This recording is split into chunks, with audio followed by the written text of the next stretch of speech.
Learn the most empowering hiring techniques. Land the most desirable talent. Launch your company towards massive success. This is the Higher Power Radio Show with your host, Rick Girard. A person quitting your organization should never be a surprise. Now, it should be a planned event that is supported and celebrated by the leadership team. There should be a plan in place to fill the gap and a person or two in the process to take ownership of the role. Now, when a person gives notice out of the blue, it's a clear sign that the health of your organization is quite low because the employee does not trust that communicating their dissatisfaction or interest in leaving is in their best interest. Now, this creates those oh shit moments within leadership when panic sets in and pressure to fill the seat quickly take rise. We go into triage mode to minimize the pain. Now, this is the moment when most companies resort to reactive hiring, which drives bad hiring decisions. Now, a simple game of red light, green light isn't just for kids or the show Squid Games. It is a highly effective tool in employee engagement, productivity, and plan exits, ultimately avoiding poor hiring decisions for your organization. I'm Rick Girard, and welcome to the Higher Power Radio Show. We help entrepreneurs and business leaders win the strongest people. We do so by sharing insights from top-performing rebel entrepreneurs, game changers, and industry leaders like our guest today, Mr. Bryan Neale. Bryan is the founder and visionary of Blind Zebra. Now, he's a self-proclaimed walking fun fact. He was a drum player in a punk rock band in high school. He's the founder of the Indiana University Dance Marathon that has raised over $50 million. He's a winning contestant on The Price is Right with Bob Barker. We did not even talk about that, but I want to hear a little bit more about that. Host of the longest running sales podcast in history. He's a Super Bowl 56 umpire, and he's the creator of Blind Zebra Sales Operating System. So more importantly, he's also a down-to-earth and approachable guy who never forgets his small-town Indiana roots, which is what makes Bryan the perfect expert for today's topic. Bryan, welcome to the Higher Power Radio Show today. Thanks, Rick. That's a really great intro. Thanks for letting me be here. I didn't know we didn't talk about the Price is Right thing. No, but like you were on The Price is Right with Bob Barker? I was on The Price is Right with Bob Barker. It was 1994. I think I actually won a refrigerator, got on stage and lost my game, spun the wheel, got second place in the wheel, but it was a fantastic experience and something I love to talk about. So many people say, I want to be on The Price is Right. I want to go on a game show. I'm like, well, step one, first down, you got to apply. Send your, I sent the old self-addressed stamped envelope in back in the 90s. You know what I mean? Next thing no way. Is that on how the they stage? do it? Old school. Yeah, old school. So they already have the contestants picked out. Kind of. That's it. We don't have time today, but I will absolutely tell you the process. It's not random. I'll tell you it's not random, but it's also, you don't know you're selected. You're surprised when they call your name. That is so super cool. Totally. Yeah. All right. So we're going to talk a little about this concept of red light, green light, which is something that you've actually implemented in your business. Let's talk a little bit about the story first on how this came to be. Walk me through this scenario. Yeah, of course. So as a coach, business coach, for years, part of my delivery was I did one-on-ones for all my clients. And I'm sure if you were a coach, Rick, or coaches that are listening to this, you're in a one-to-one situation, you hear things about people's lives, business and personal, all the other things. And inevitably, at some point in time, I would hear people that were wanting to leave their job to go somewhere else.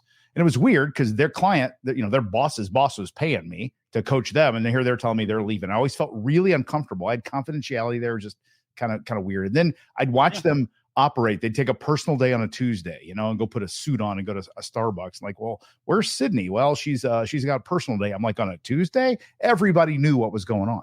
And then you do the proverbial, hey, 4:45. Hey, can I grab you for 10 minutes at 4:40, Rick?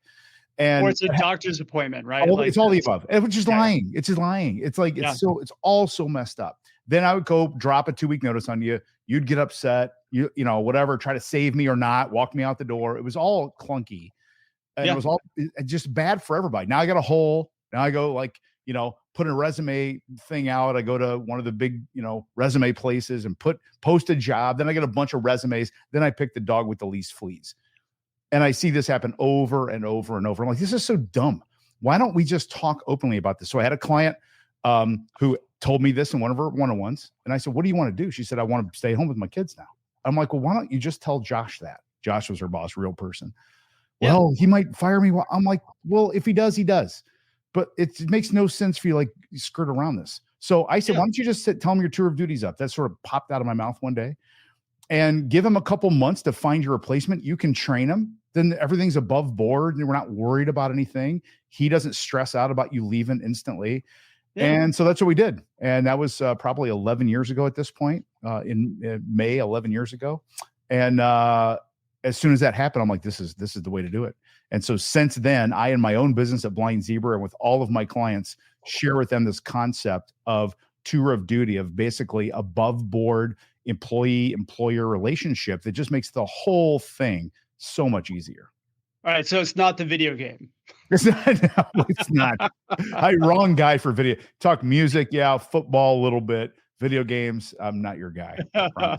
Galaga's my only deal. I'm dating myself now. So that was the first thing you start when you talked about tour of duty. I'm like, wait, the video game? Yeah, okay, no, not that. I mean, this brings up a really interesting point, because how do we parlay this to when you embed these things into the culture? And we're going to delve into how you actually do this.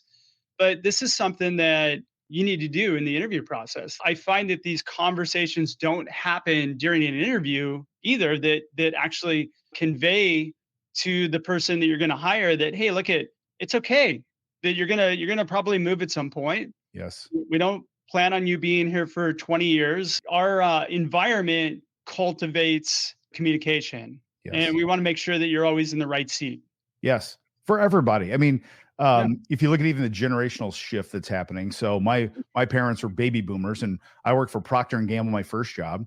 When I called my mom after 5 years at P&G and told her I was going to go off and start my own business, you want your mom to be proud of you. Like, I'm so proud of you. Go get him, son. She starts crying. I'm like, why are you crying? She said, well, you could work for Procter & Gamble. It's such a good place. You could work there for 35 years and never have to worry about money. And I'm like, but I'm miserable. I don't want to do that. And then I don't have too many of my Gen X friends, and then definitely millennial Gen Zs who have this wiring that I'm going to go work at a major corporation for 40 years. It just isn't in the DNA. Some do, but most don't.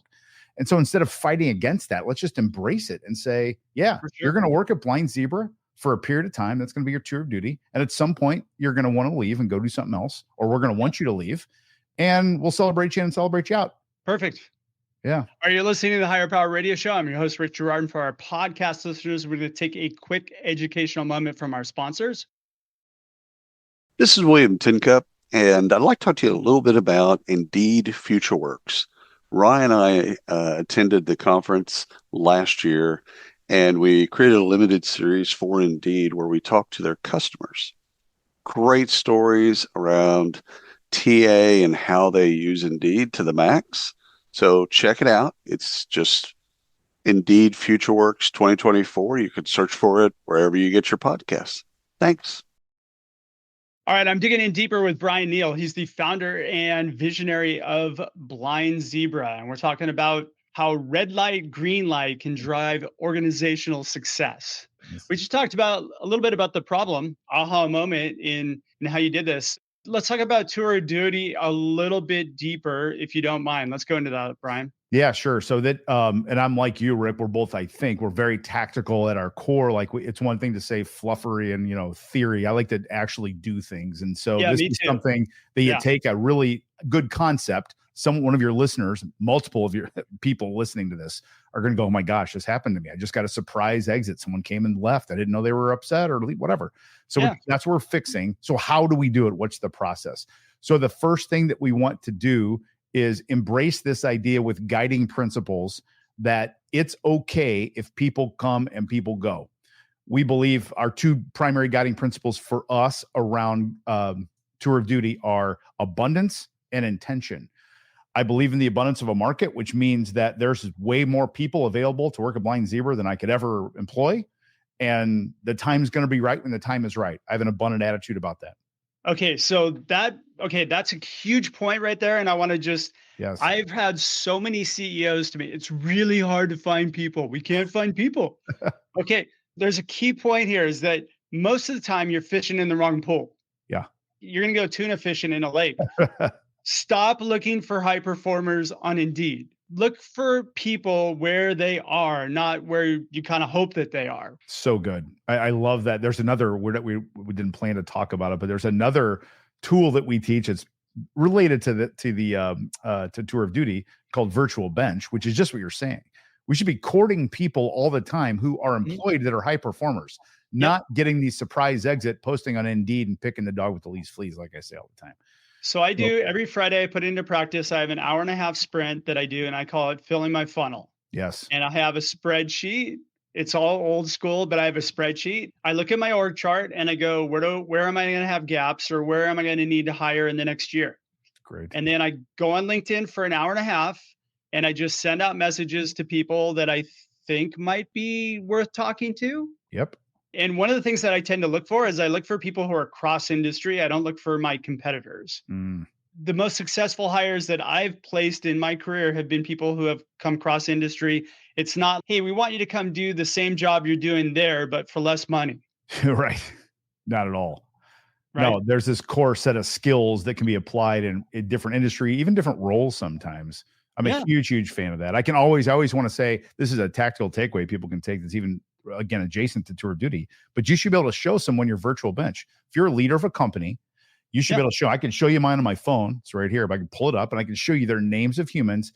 And then I want to have interaction with those humans, not even recruiting interaction, just nearby proximity interactions 3 times a year. That's it. So it's not weird if I call you, I haven't talked to you for 5 years, and hey, Rick, what's going on? Bryan Neale from Blind Zebra.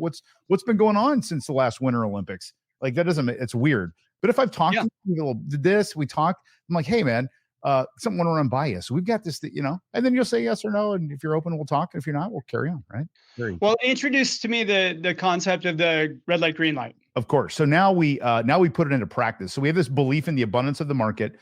It's funny when your clients say, it's really hard to find people. I'm like, it's not. There are 7.5 billion humans on the planet. You can't tell me you can't find one. There's 370 million in the United States. And it's like, what are we doing here? So it's just a flawed philosophy. It's just what you said. There's another problem. I believe in the intention that I want people to do well, whether they work at Blind Zebra or someone else. I want them to be fulfilled when they go to work. They shouldn't have Sunday scaries. To a degree, I get people get a little stressed out, but they should be inspired to go to work. They should really enjoy what they're doing. And then when that starts to wane, which it might for all of us, then that becomes a thing. So how do we put that into practice? Scaries, is that the, should I have to go to work tomorrow? Yeah, that's the, especially like the millennial Gen Zs would tell you, they're like all Sunday afternoon, they're just churning in their stomach about work. And it's like, I get there's a little bit of like good nervous energy. Like when I go on a football field still after, 11 years in the NFL, I still get a little nervous. But it's good nervous. I'm not like terrified throwing up Saturday night that I got to go out there and ref a game. So, so we then contextualize this very simply with some extreme amount of common sense. Green means that I'm good and the employee is good. I'm the employer. I own Blind Zebra with my wife, Stephanie, and we talk to an employee and they're green. We're green. We're good. They're fulfilled. We love what they're doing. They love doing what they're doing with us. It's awesome. Yellow means one of the two of us is starting to waver a little bit. We're starting to think maybe we've got wrong person, wrong seat. Maybe the success, the metrics or the KPIs that we want this person to hit in the seat isn't happening. Maybe they're bored. Maybe they want to go do a different role. So now we're in this yellow territory, and all yellow does is precipitates a good, open, real conversation that just talks about what's happening. Is it a role issue? Is it a performance issue that can be corrected on our side? We just talk through it. It might be a series of conversations. Usually it is because we want to take care of people. And we're not hasty here. And what we're trying to figure out is, can we go to green, get it back to green where they're fulfilled, we're happy? Or is it going to go to red where it means one or the other? And it doesn't have to be 2 votes. One or the other says, you know what, Rick, it's been real. Tour of duty is coming to an end. Then the practical thing I tell people, and this is just me being super old school and from the Midwest, the only thing you have to do, and this is timed, meaning we'll give someone a 45, 60-day window. It's not a severance. They're still with us. Is you have to look me in the eyes, shake my hand, and just tell me you're going to work and do your job while you're looking for your next gig. Just tell me that face to face. That's all you got to do. And I trust you, and I will help you find your next gig while I'm finding the person that's going to take over your spot. This can be a 2 months. So people think, well, that's a lot of time. And no one trusts anybody. I'm like, well, they're going to check out. I'm like, they won't. I'm telling you, they won't, because you've given them this new space. It's this etheric kind of, agreement that we have. It's not, people don't take advantage of it. And you know what? Tour of duty is good. If they do take advantage, then do what you used to do and fire them on the spot. Have them walked out by HR. That's pleasant. You know what I mean? Get the security cop into that thing and leave their keys and humiliate them down the hallway. That's what you used to do. Do that. So you kind of can't lose. Well, I'm sure there's companies that still do that, right? I mean, 100%. 100%. When I was running a recruiting firm, when somebody would give notice, it was just the policy. My boss's policy was you give notice, you walk them out the door. That's it. I know. Because you think they're going to steal your information. I know. Like that was the mentality. And what was interesting is that I didn't carry that through when I moved to Hawaii and started up my recruiting firm. I didn't carry that through at all. I was like, hey, let's talk about time frame. Can you give me this amount of time so we can replace you and we can train somebody up? And you know what? Nobody stole anything from me. No. I mean, I was a terrible manager at the time, but at least I was open and honest. Well, think about this is where people are like, it's easy to see from the outside.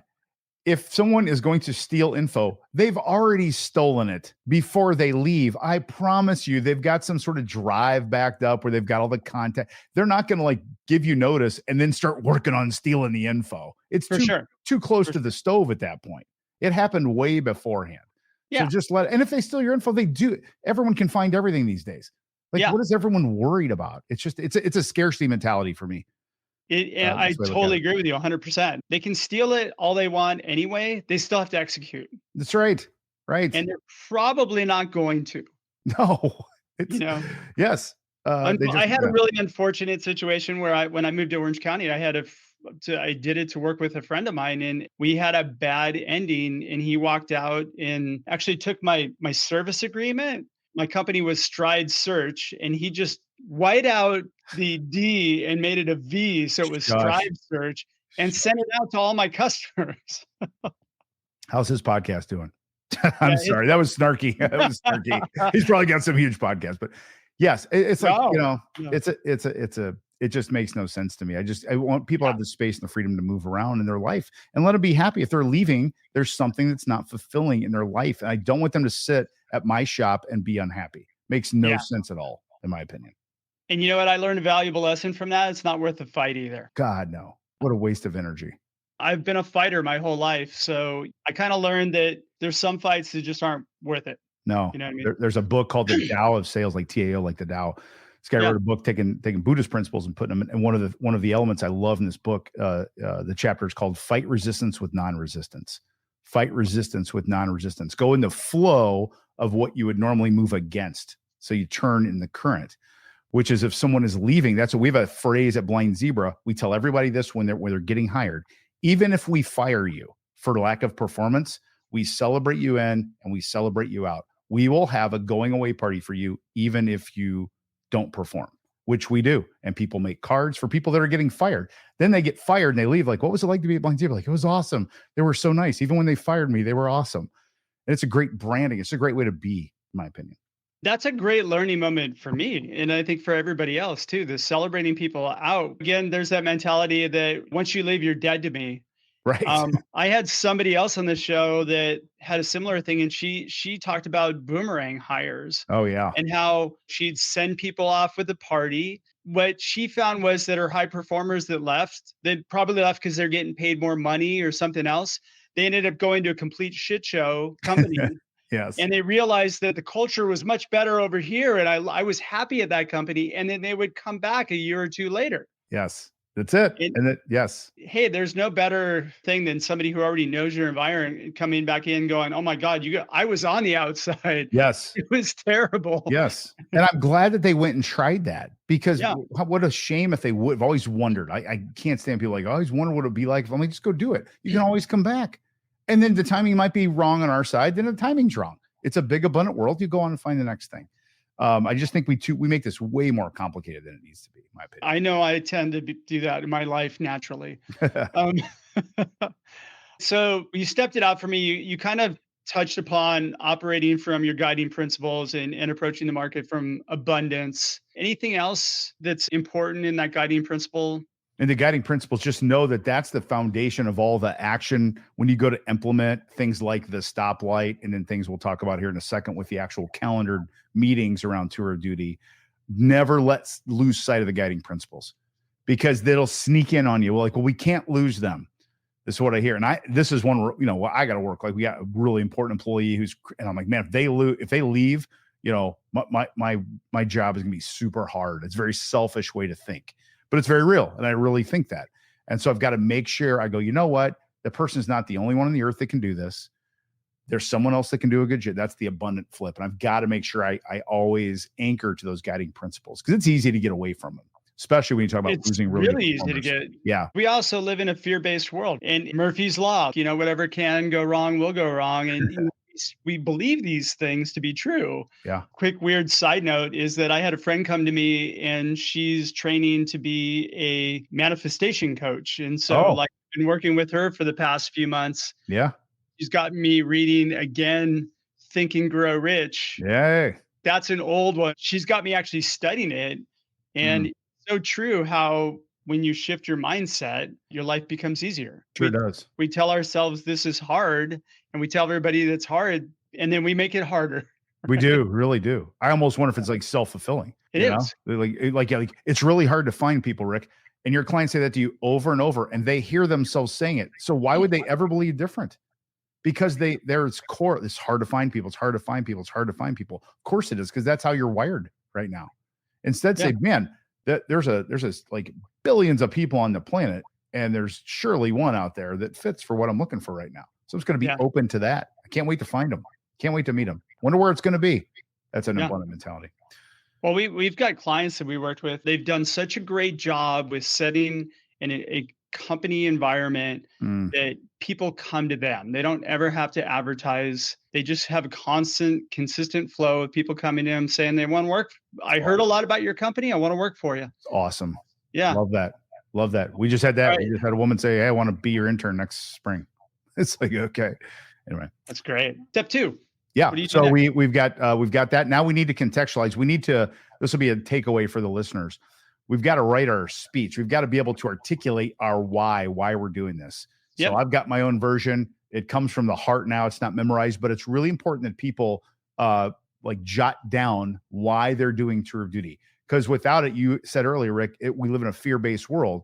When you share this with people, it scares people sometimes, because they're scarcity minded. And they're like, I don't know about this. And you mean, it's really, so you have to really contextualize and keep people safe. Is the next step. That's a good thing, by the way, too. If somebody's too scared, they shouldn't work for you. 100%. That's right. Yeah. That's why I love this as a recruiting tool, because it's differentiating. Number one, very few people practice this tour of duty concept. And you're right. If someone's too scared of that, like, no. I want to sneak around and look for my second job while I'm working for you. Then I don't want them working for me. Right. Yeah. And then the next tactical step 3, and this is where it all happens. This must be part of a quarterly conversation with every direct report that you have. And that needs to be scheduled. And so everyone that works at Blind Zebra knows that part of their quarterly conversation with their direct manager includes an agenda item that says tour of duty. And everybody knows what green and yellow and red means. And everyone has the openness and the safety, us included, to say, hey, how are you, tour of duty? They say, I'm green. We can say we're yellow. And it precipitates a conversation. Now, they still may not like that. This doesn't solve all problems when I say, hey, Rick, so, you love it here, Blind Zebra. I'm like, well, actually, I'm yellow. And you're like, okay, good. That's awesome. You're like, oh, what? It feels like something's off, but it is. So we have to talk about it. And I'd much rather do that than call you into my office at 4:30 on Friday and say, hey, man, I got some bad news. Today's your last day, and send you home to your family. That's just awful. And by the way, never get rid of people on Fridays. Yeah, good point. That's bad. No, but I see it do it, don't they? all the time. Yeah, they do it. I was coaching somebody the other day. They're like, we're going to get rid of somebody. I'm like, wait until Monday. Totally. Or 100%. Tuesday. Because guess what? They're going to have the whole weekend to sit around. They're going to go through every form of grief. Yep. There was some data I read quite a few years ago that people who get fired on a Friday file the most employment litigation cases as opposed to somebody who gets let go on a Monday or Tuesday. Wow. Because they have the ability to just they update their resume and they go back to their job search. Yeah. They're not sitting around brewing for 2 days. All right. They take their Rick and Bryan voodoo doll out, start right? Yeah, exactly. Right. Yeah. I mean, you just ruined somebody's weekend. 100%. Right. Bad intention goes back to intent. Right. So if it's every quarter, let's say somebody like, hey, look at, you've just fallen into the yellow zone for Yeah. me. Yeah. You call an impromptu meeting? Not along the way, our experience has been quarterly's enough. Quarters Okay. go really fast. People don't think they do. They go really fast. And Yeah. what the quarterly conversation requires you to do is to not overreact to situations. And what happens is people have this stoplight thing, and an employer or employee, either one of them, gets pissed about something or something went wrong. They're like, screw it. I'm yellow. I'm red on Rick. He's out, like, calm down. We let's give some time. And when you feel going into a quarter, you're yellow. At the end of the quarter, you're still yellow. You're yellow. There's no doubt. You've got some evidence built up. Yeah. And you can go the other direction. We had someone, really, really great person, who worked for us, who went yellow to red real quickly. We figured out why. We switched roles. She ended up staying for 3 more years with us at Crane. So you moved her into a totally different new role. Yeah. Basically created a seat for her, and it worked out brilliantly. And then she moved on to a new thing. She had some desire to do something that we don't do, and we couldn't give her that. And so she's super happy. And then Steph and I had dinner with her and her husband 2 weeks ago. And you know what I mean? And her boss said, make sure they don't try to hire you back. And I'm like, well, it's tour duty. Like, it's part of the deal. Make sure you do a good job managing her, because she'll just come back. Exactly. It's yes. Yes. And if the time's right, she'll come back. And if it's not, she won't. It's like very simple. We hear a lot about right person, right seat. Yeah. And what's interesting is that a lot of times that right seat, what that means is that, are they satisfied in doing the work that they're doing? Like, are they thriving in the work that they're doing? And so the fact that you were able to find a different seat for that person, I don't think most of it think of it in terms of that. I think it's kind of like, well, I don't have an open role. Yes. And maybe I didn't talk to Joe over there to see if he has an open role, but we'll just let you go. Yeah. It's silly, especially when you have high performers. And here's the thing, high performers want to continue to grow and learn. That's been my biggest differentiator as a recruiter, being able to, I can pull people out of companies. I had somebody say to me one time, in order for me to move ahead in this company, somebody's got to die above me. That's pleasant. Can you imagine how that person felt? Like, there's no room to grow or do anything else. I'm just in here pushing buttons. Yeah. And wishing, danger on my colleagues above me. It's crazy. Yes. It's not a good place to be. No, not at all. I love this. Thanks for sharing that. Shoot, you know what? We're getting pretty close on time. What would be 2 or 3 key takeaways you can give the audience they can plug into their business today? Yeah, sure. And some of these are just doing the things we talked about. I'm a big fan of the easiest first step. Yep. The easiest first step in this is to schedule your tour of duty for we're recording this. I'm time-stamping this a bit, but we're in the end of third quarter for whatever the next quarter is. So for us, as we're recording on the day we're recording, it's Q4. Take your calendar out and go to all your direct reports. Say, hey, I want to schedule a tour of duty for October 8th or whatever the date is. So schedule. Now you've got to prep for it. Then you move in to documenting 2 other elements. Document your guiding principles. You can steal mine. I stole them. I didn't come up with abundance and intention. Like, there's a billion books that are, pre-written. So, but those are actually based on your core values. 100%. Right? Oh, 100%. Yes. Yeah. If you have core values, which most EOS companies do, actually a lot of companies do these days. Yes. You kind of build those guiding principles around your core values. That's exactly what we do. Because you get, when you come to interview with us, you get the core value speech, because we've been running on EOS for 3 years now. And you get the tour of duty as part of that, without question. So schedule the tour of duty. That's in your quarterly convo. That's a little EOS speak too. Yep. Just put those on the calendar and then start to document. Then you have a little time based on where you're at, because you have to do it like right at the beginning of the quarter. You don't have to.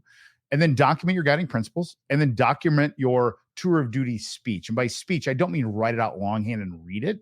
I mean, write it, get your thoughts down, use it as a guide to make sure when you tell it to somebody, it is authentic and real. You're not just regurgitating something you heard on the Higher Power podcast, which wouldn't be offensive, but you know what I'm saying. It's got to come from you. It's got to be authentic and your own from the heart in the concept. Right? Yep, totally. Yeah.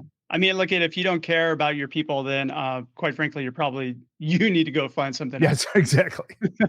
Totally. Bryan, thanks so much for your time investment today. I really appreciate the content you brought to us, and I want to welcome you to the Higher Power Radio community. Now, what would be the best way in which members of the audience can find your company? Yeah. So 2 ways. Number one, go to LinkedIn. I'm a LinkedIn junkie. Please connect with me. Please send me a note. I'm one of those people that if you send me a note, you will get a personal note back. I don't have people running my LinkedIn, even though I've got a whole bunch of connections. So do that on LinkedIn. It's Bryan with a Y, and it's Neale. The E is silent. And Blind Zebra is the company on LinkedIn. Second thing is blind-zebra.com. You can learn all about the Blind Zebra sales operating system, which for a lot of your listeners, if you're an EOS type person or you run on some operating system, it's basically EOS for the sales function. And you can find that at blind-zebra.com. And you now have an NFL referee you can ask rules questions to directly. So there's that.